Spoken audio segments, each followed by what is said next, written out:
भारत का पहला राज्य था असम। तो हमें ध्यान रखना है कि विधानसभा में जो जीएसटी कानून पारित हुआ था उसको पारित करने वाला पहला राज्य कौन सा है, वो आसाम है। तो जीएसटी जो कानून पारित हुआ था भारत में, ये 2017 में हुआ था। जीएसटी कानून भारत में 101वें संविधान संशोधन के माध्यम से पारित हुआ था। तो हमें ध्यान रखना है कि जो जीएसटी कानून है वह 101 कॉन्स्टिट्यूशनल अमेंडमेंट के माध्यम से हुआ था और एक इसके लिए समिति बनाई गई थी जो विजय केलकर समिति के नाम से जानी जाती है। तो हमें ध्यान रखना है कि विजय केलकर समिति जो थी उसके ही सिफारिश पर भारत में जीएसटी को लागू किया गया था।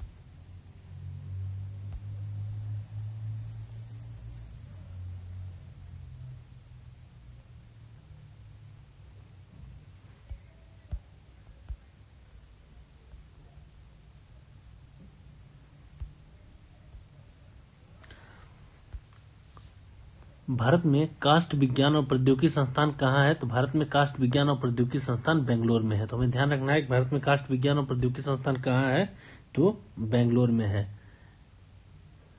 कार्डमम की पहाड़ियां जिन राज्यों की सीमाओं पर स्थित है वह है केरल और तमिलनाडु। तो हमें ध्यान रखना है कि कार्डमम की पहाड़ियां जो हैं वो यहाँ स्थित हैं। कार्डमम की पहाड़ियां केरल और तमिलनाडु राज्य की यहाँ स्थित है कार्डमम की पहाड़ियां, और ये तमिलनाडु और केरल दोनों राज्य में है। हमें कार्डमम की पहाड़ियों के बारे में यह भी जानना चाहिए कि कार्डमम की पहाड़ियां जो हैं वह भारत की दक्षिणतम पहाड़ियां हैं, यानी भारत के सबसे दक्षिण में स्थित जो पहाड़ी है वह कार्डमम की पहाड़ी है। सेवराय की पहाड़ियां तमिलनाडु में है। तो हमें ध्यान रखना चाहिए कि सेवराय की पहाड़ियां जो है वह कहाँ है, वह तमिलनाडु में है। अब सेवराय की पहाड़ियों के साथ कुछ और फैक्ट्स हैं जो तमिलनाडु से हमें ध्यान रखने चाहिए। वो क्या है कि जो सेवराय की पहाड़ियां हैं उनसे जस्ट ऊपर जवादी की पहाड़ियां हैं। तो हमें यह ध्यान रखना है कि सेवराय के जस्ट ऊपर जवादी की पहाड़ियां हैं और उसके एक नीचे पालनी की पहाड़ियां हैं। तो इसका क्रम भी बहुत बार एग्जाम से पूछ देता है कि इनका क्रम बताइए। तो सबसे ऊपर में जो पहाड़ी है वह है जवादी, फिर उसके बाद सेवराय, फिर उसके बाद पालनी की पहाड़ियां हैं। तो हमें ये फैक्ट्स ध्यान रखने हैं।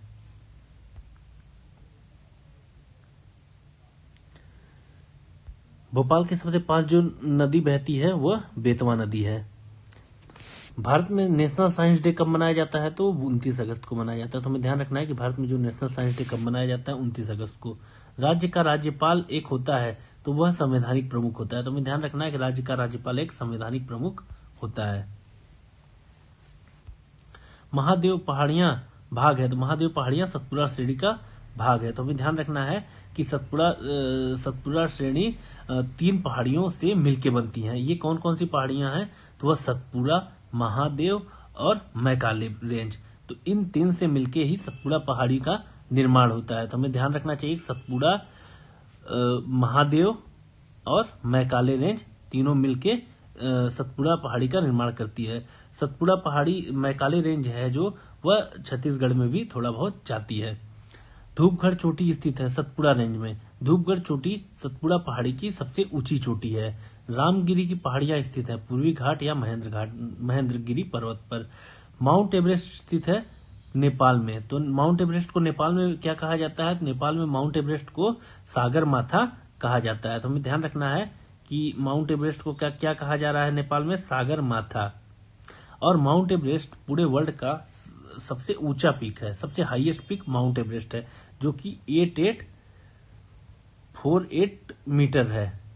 और ये ठंडी में ये 8850 हो जाता है क्योंकि बर्फ पड़ने के कारण वो 2 मीटर का बढ़ जाता है। तो 8848 या 8850 दोनों में से आए तो आप दोनों में से कोई एक टिक कर सकते हैं।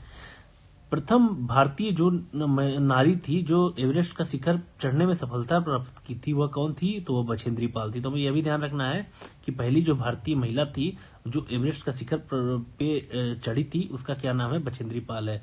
माउंट एवरेस्ट शिखर पर चढ़ने वाली भारत की पहली माउंट एवरेस्ट शिखर पर चढ़ने वाली जो पहली महिला थी वह कौन थी? Junko Tabei. तो पूरे वर्ल्ड में जो पहली महिला चढ़ी थी वो जुंको ताबई थी। और भारतीय नारी जो थी जो पहली बार एवरेस्ट चढ़ने का में सफल हुई थी तो वह बछेंद्री पाल थी।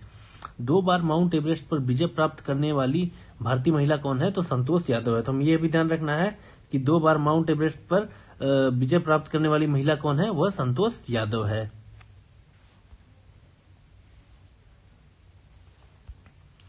स्माइलिंग बुद्धा के नाम से किसे जाना जाता है? तो यह बहुत इंपॉर्टेंट क्वेश्चन है। भारत के पहले सफल परमाणु के परीक्षण के लिए यह कोड नेम था। तो हमें ध्यान रखना है कि स्माइलिंग बुद्धा भारत के परमाणु परीक्षण के समय एक कोड नेम बनाया गया था, इसे स्माइलिंग बुद्धा के नाम से जाना जाता है। तो हमें यह भी जानना चाहिए कि भारत का पहला परमाणु परीक्षण कब हुआ था? तो यह 18 मई 1974 को हुआ था और इसे पोखरण में किया गया था। तो हमें ध्यान रखना है कि 18 मई 1974 को भारत में पहला परमाणु परीक्षण किया गया। यह कहाँ किया गया? पोखरण में किया गया और इसके लिए कोड नेम क्या था? तो स्माइलिंग बुद्धा। और भारत में इसके साथ ही हमें यह भी ध्यान रखना चाहिए कि भारत में जो दूसरा परमाणु परीक्षण हुआ था वह कहाँ हुआ था? तो वह कब हुआ था? तो वह 11 और 13 मई 1998 को हुआ था।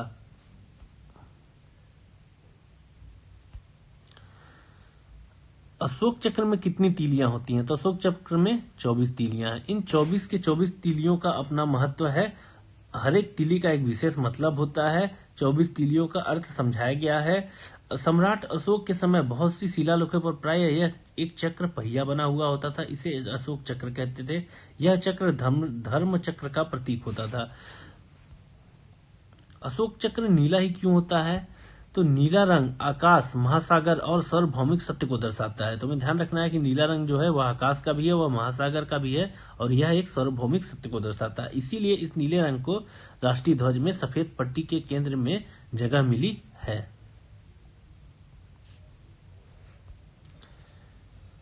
हमारे देश में आयोजित उस कार्यक्रम का नाम बताइए जिसका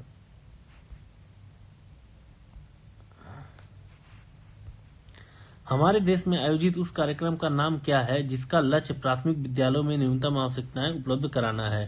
तो हमें ध्यान रखना है कि ऑपरेशन ब्लैक बोर्ड के माध्यम से हम प्राथमिक विद्यालयों में न्यूनतम आवश्यकताओं को उपलब्ध कराते हैं। तो यह ऑपरेशन ब्लैक बोर्ड बना था किस लिए? तो प्राथमिक विद्यालयों में न्यूनतम आवश्यकताओं की चीजों को उपलब्ध कराना। अब राइट टू एजुकेशन एक्ट क्या है? तो राइट टू एजुकेशन एक्ट है, इसके माध्यम से 6 से 14 साल के बच्चों के लिए शिक्षा को अनिवार्य किया गया है या शिक्षा को मुफ्त में उपलब्ध कराया गया है। भारतीय संसद के 86वें संविधान संशोधन के द्वारा आर्टिकल 21A में बच्चों की शुरुआती शिक्षा यानी प्राथमिक शिक्षा को सब नागरिकों का मूल अधिकार बनाया गया है। शिक्षा का अधिकार 2009 में 6 से 14 वर्ष की आयु के सभी बच्चों को मुफ्त में शिक्षा उपलब्ध कराई जाएगी। यह एक्ट संसद में 4 अगस्त 2009 को पारित हुआ था और अधिनियम का रूप कब लिया? 1 अप्रैल 2010 को। यह एक्ट संपूर्ण भारत में जम्मू कश्मीर को छोड़कर लागू किया गया था।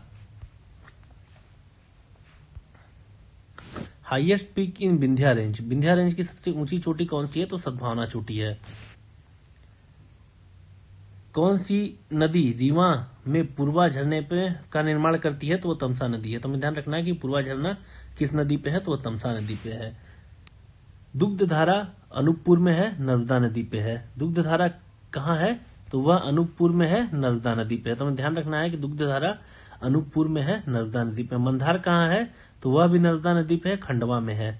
चचाई कहाँ है? बीहड़ नदी पे है, रीवा में। तो हमें ध्यान रखना है चचाई कहाँ है? बीहड़ नदी पे है, रीवा में है। पांडव कहाँ है? तो यह केन नदी पे है और पन्ना में है। तो हमें ध्यान रखना है कि पांडव पन्ना में है और केन नदी पे है। चूलिया जलप्रपात कहाँ है?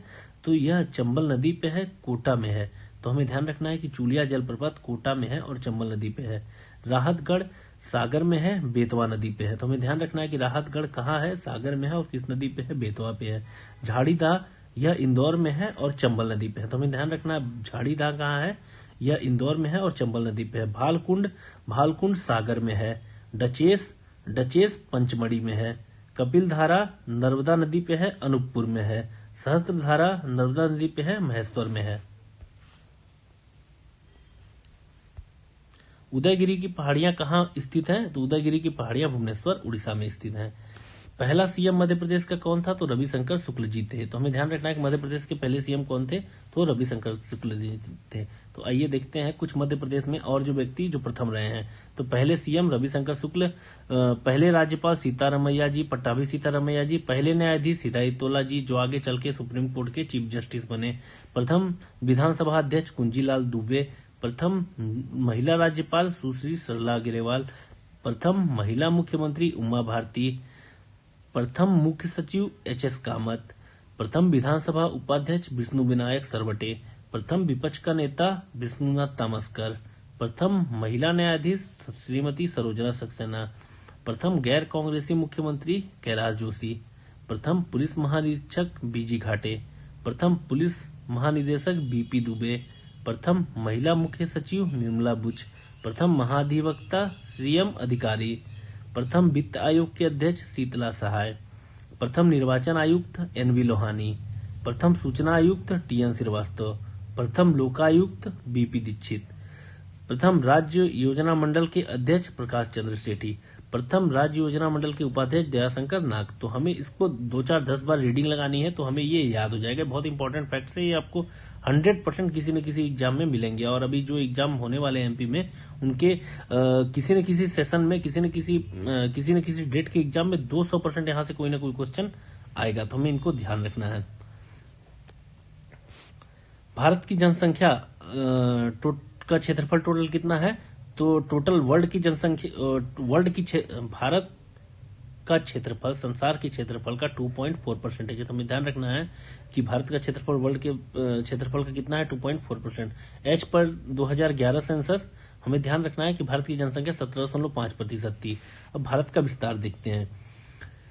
भारत का विस्तार, अक्षांशीय विस्तार भारत का है। तो भारत का अक्षांशीय विस्तार 8 डिग्री 4 सेकेंड से 37 डिग्री 6 सेकेंड तक है। तो हमें ध्यान रखना है कि भारत का जो उत्तरी विक्षांश है 8 डिग्री 4 सेकेंड उत्तर से 37 डिग्री 6 सेकेंड उत्तरी अक्षांश के बीच में है। और जो पूर्वी विस्तार है वह 68 डिग्री 7 सेकेंड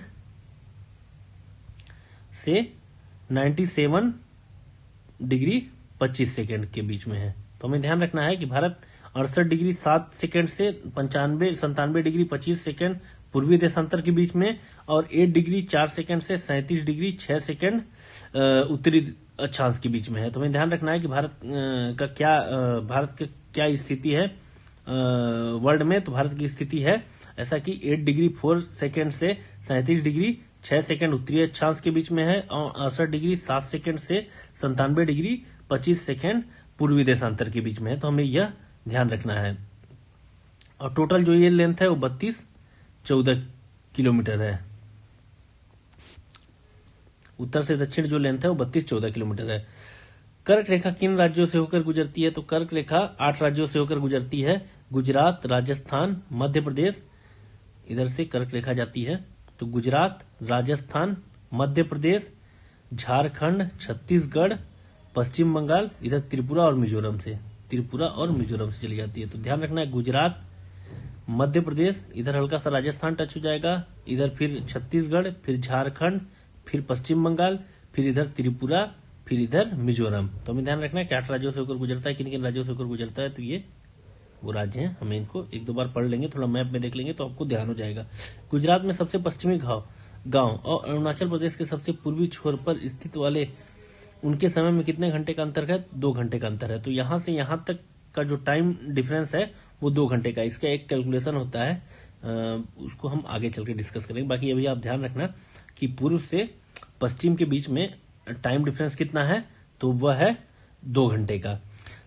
भारतीय मानक समय या आईएसटी, इंडियन स्टैंडर्ड टाइम रेखा जो है वो कहां से गुजरती है? तो वह इलाहाबाद से गुजरती है, और ये 32 डिग्री 30 सेकेंड पे है।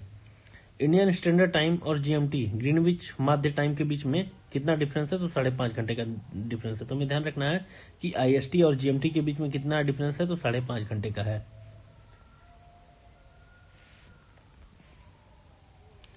भारत का सुदूर दक्षिण पॉइंट कौन सा है? इंदिरा पॉइंट है। तो हमें ध्यान रखना है कि भारत का जो सुदूर दक्षिण पॉइंट है वो इंदिरा पॉइंट है। यह ग्रेट निकोबार पे है, इंदिरा पॉइंट ग्रेट निकोबार पे हमें ध्यान रखना है। भारत का जो सुदूर पश्चिम पॉइंट है वो गौर माता है, तो यहाँ 68 डिग्री 7 सेकंड पे गौर माता गुजरात में है, तो हमें ध्यान रखना है गौर माता कहाँ है, गुजरात में है। भारत का सुदूर पश्चिम का बिंदु गौर माता गुजरात में है, 68 डिग्री 7 सेकंड पर उपलब्ध है। बांग्लादेश की सीमा से लगे भारत के राज्य, बांग्लादेश से मेघालय, असम, पश्चिम बंगाल, त्रिपुरा, मिजोरम। मैप में देखते हैं, बांग्लादेश की सीमा से यहाँ पश्चिम बंगाल, फिर यहाँ असम इधर से टच हो रहा है, असम इधर से भी टच हो रहा है। तो हमें ध्यान रखना है कि असम बांग्लादेश को दो जगह से टच करता है, दो साइड से। तो अगर ऐसा क्वेश्चन आता है कि बांग्लादेश को कौन सा ऐसा राज्य जो दो जगह से टच करता है, तो वो असम है। फिर यहाँ से मेघालय टच करता है, फिर त्रिपुरा है, तो त्रिपुरा को तीनों तरफ से बांग्लादेश घिरा हुआ है। तो कौन सा ऐसा राज्य है जिसकी सीमा तीन तरफ से बांग्लादेश से घिरी हुई है, तो वह त्रिपुरा है। तो यह भी हमें ध्यान रखना, और यहाँ मिजोरम टच करता है। तो वेस्ट बंगाल, आसाम, मेघालय, फिर आसाम, फिर त्रिपुरा, फिर मिजोरम। तो हमें ये फैक्ट ध्यान रखने हैं। और बांग्लादेश के जो सबसे ज्यादा सीमा शेयर करता है वो पश्चिम बंगाल है। वह भारतीय राज्य जिसकी अधिकतम सीमा म्यांमार से स्पर्श करती है, तो अरुणाचल प्रदेश की सबसे ज्यादा सीमा म्यांमार से स्पर्श करती है। तो हमें यह भी ध्यान रखना चाहिए कि यहाँ एक पर्वत है,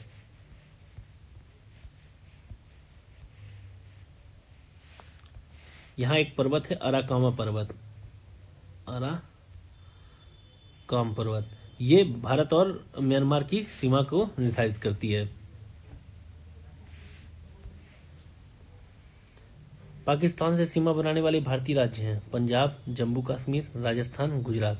तो हमें ध्यान रखना चाहिए कि जो पाकिस्तान से पंजाब जुड़ता है, जम्मू कश्मीर है, राजस्थान है, गुजरात है। मैप में देखते हैं, ये गुजरात हो गया, ये राजस्थान हो गया, ये पंजाब हो गया, ये जम्मू कश्मीर हो गया। तो ये पाकिस्तान से टच होते हैं। नेपाल के साथ तो जो भारतीय पड़ोसी राज्य हैं इन्हें भी देख लेते हैं। नेपाल के साथ उत्तराखंड, उत्तर प्रदेश, बिहार और इधर से पश्चिम बंगाल, यहां से सिक्किम। तो टोटल 5 राज्य नेपाल से टच करते हैं। भारत के साथ सबसे लंबी स्थलीय सीमा बांग्लादेश की है, तो ये भी ध्यान रखना है कि सबसे लंबी स्थलीय सीमा किस देश की है भारत के साथ, तो वह बांग्लादेश की है। नेपाल, भूटान, चीन की सीमा से मिलने वाला भारतीय राज्य, तो यह सिक्किम है। तो मैप में देखते हैं, सिक्किम जो है यहाँ है, इधर इसको नेपाल मिल जाता है, इधर से भूटान, इधर से चीन। तो सिक्किम 3 देशों से सीमा को शेयर करता है।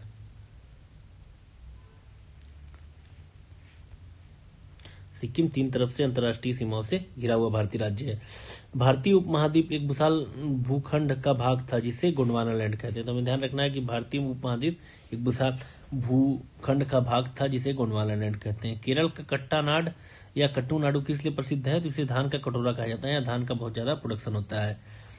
हिमालय की रचना समांतर वाले श्रेणियों से हुई है, जिसमें सबसे प्राचीनतम बृहद श्रेणी है। तो हमें ध्यान रखना है कि सबसे पहले जो बृहद श्रेणी का निर्माण हुआ था, सबसे प्राचीनतम श्रेणी है, सबसे नवीन श्रेणी है शिवालिक। तो सबसे प्राचीनतम जो सबसे पहले बनी थी बृहद, और सबसे जो बाद में बनी वह शिवालिक है।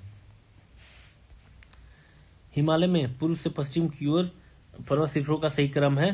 तो सबसे पहले कंचनजंगा इधर सिक्किम में पड़ता है, फिर एवरेस्ट नेपाल में, फिर अन्नपूर्णा उत्तराखंड में, फिर धौलागिरी पड़ जाता है। तो हमें ध्यान रखना है कि यदि ऐसा क्वेश्चन आता है कि पूर्व से पश्चिम तक की बताओ, तो सबसे पहले कंचनजंगा, फिर एवरेस्ट, फिर अन्नपूर्णा, फिर धौलागिरी। नागालैंड, त्रिपुरा, मणिपुर, मिजोरम में से पटकाई ब्रूम की पहाड़ियां संलग्न नहीं है। तो हमें ध्यान रखना पटकाई ब्रूम यहाँ है और त्रिपुरा हमारा यहाँ है, तो यह त्रिपुरा से सम्मिलित नहीं है। तो पटकाई ब्रूम ये जगह हो गया, त्रिपुरा यहाँ हो गया। तो हमें ध्यान रखना है कि पटकाई ब्रूम त्रिपुरा में नहीं आता। नागालैंड, मणिपुर और मिजोरम में टच करता है। ठीक है। भारत में सबसे प्राचीन पर्वत श्रृंखला है अरावली, इसे रेसिडुअल पर्वत ही बोलते हैं। दक्षिण भारत की सबसे ऊंची चोटी अन्नाईमुदी है, यह अन्नामलाई पर्वत पे है। तो हमें ध्यान रखना है कि अन्नामुदी किस पर्वत का पार्ट है, किस पहाड़ी का पार्ट है, तो अन्नामलाई, और यह दक्षिण भारत की सबसे ऊंची चोटी है। नर्मदा और ताप्ती नदियों के मध्य कौन सी श्रेणी है, तो ये ताप्ती नदी है, ये अपनी सतपुड़ा श्रेणी हो गई, ये फिर नर्मदा, ये ताप्ती नदी है, ये सतपुड़ा श्रेणी हो गई, फिर ये नर्मदा नदी हो गई, ये विंध्या रेंज हो गया। तो इस तरह ध्यान रखना है, विंध्या, फिर ये नर्मदा, ये सतपुड़ा, ये ताप्ती। तो हमें ध्यान रखना है विंध्या, नर्मदा, सतपुड़ा, ताप्ती, इस प्रकार से। उत्तर से शुरू कर दक्षिण की ओर पहाड़ियों का क्रम है। तो सबसे उत्तर में, इसको मैप के माध्यम से देखते हैं।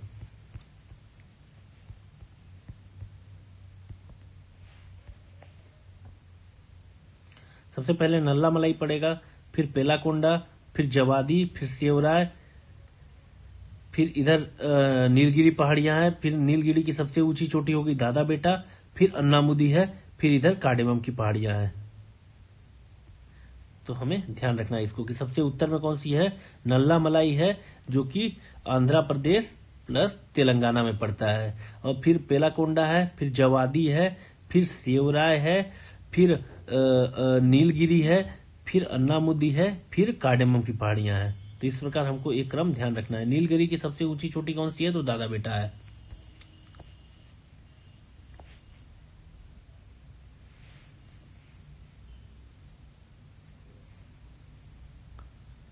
पूर्वी घाट और पश्चिमी घाट मिलते हैं नीलगिरी की पहाड़ियों में। नीलगिरी का सबसे ऊंची चोटी कौन सी है, तो दादा बेटा है। कर्नाटक, केरल और तमिलनाडु राज्य के मिलन स्थल पर नीलगिरी पहाड़ियां हैं। यह पूर्वी घाट और पश्चिमी घाट का भी मिलन स्थान है। इसकी सबसे ऊंची चोटी कौन सी है, दादा बेटा है। तमिलनाडु, केरल, तीनों राज्य में नीलगिरी पहाड़ियां हैं, केरल, तमिलनाडु और कर्नाटक में। धन्यवाद।